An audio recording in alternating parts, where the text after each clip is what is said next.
Assalamualaikum warahmatullahi wabarakatuh. Perkenalkan, nama saya Umi Rosyidah.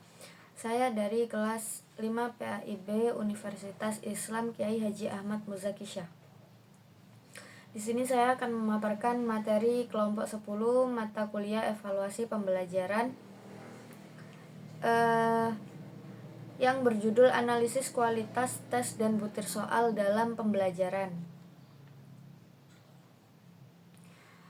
Langsung saja ke pembahasan. Deskripsi singkat. Suharsimi Arikunto menyatakan bahwa analisis kualitas tes merupakan kegiatan untuk menguji soal pada setiap item atau butirnya guna mengetahui kualitas dari setiap butir soal. Analisis kualitas butir soal adalah suatu prosedur yang sistematis yang akan memberikan informasi yang sangat khusus terhadap butir tes yang kita susun. Sumarna Supranata mengemukakan bahwa analisis kualitas soal dilakukan untuk mengetahui berfungsi tidaknya sebuah soal.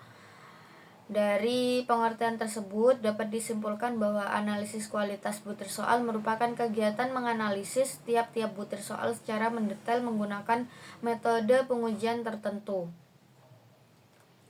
Adapun teknik analisis kualitas butir soal.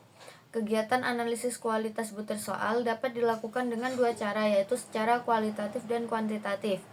Analisis secara kualitatif berkaitan dengan isi dan bentuknya, sedangkan secara kuantitatif berkaitan dengan ciri-ciri statistiknya. Kedua teknik ini masing-masing memiliki keunggulan dan kelemahan masing-masing. Oleh karena itu, teknik terbaik dalam menganalisis kualitas butir soal adalah dengan menggunakan keduanya atau penggabungan. Bisa menggunakan teknik analisis kualitas butir soal secara kualitatif dan bisa menggunakan teknik analisis kualitas butir soal secara kuantitatif.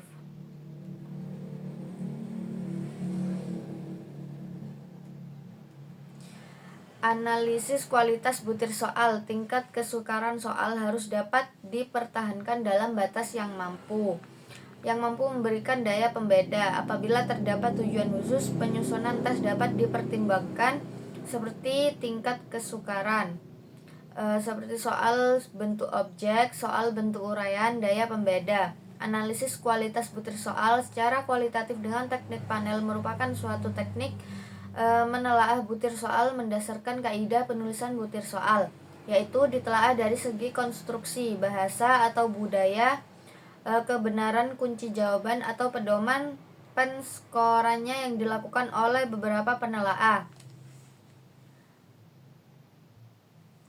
Caranya adalah beberapa penelaah diberikan butir soal yang akan ditelaah.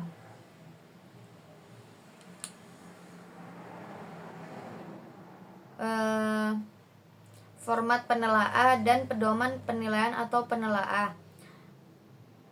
Para penelaah dipersilahkan memperbaiki langsung pada teks soal dan memberikan komentarnya serta memberikan nilai pada setiap butir soalnya yang kriterianya adalah baik, diperbaiki atau diganti, agar penelaah dapat dengan mudah menggunakan format penelaah soal. Maka para penelaah perlu memperhatikan petunjuk pengisian formatnya seperti berikut ini.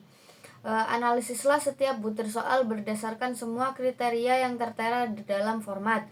Berilah tanda cek pada kolom cek centang pada kolom nomor butir soal apabila butir soal yang ditelaah sudah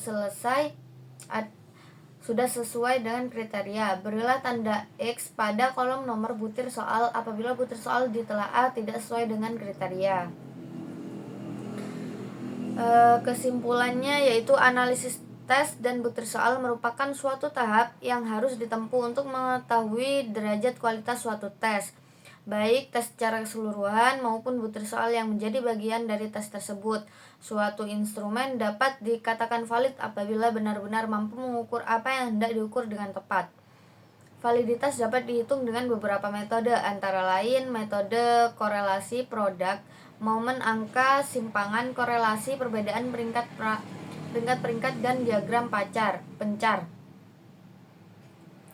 Reliabilitas merupakan derajat konsistensi suatu instrumen. Suatu tes dapat dikatakan reliable apabila selalu memberikan hasil yang sama bila diteskan pada kelompok yang sama pada kesempatan yang berbeda. Analisis butir soal dilakukan dengan melakukan perhitungan tingkat kesukaran dan daya pembeda. Analisis lain yang dibutuhkan untuk memastikan kualitas tes dan butir soal adalah analisis pengecoh, analisis homogenitas, dan analisis efektivitas fungsi opsi. Baik, sekian dari saya. Wassalamualaikum warahmatullahi wabarakatuh.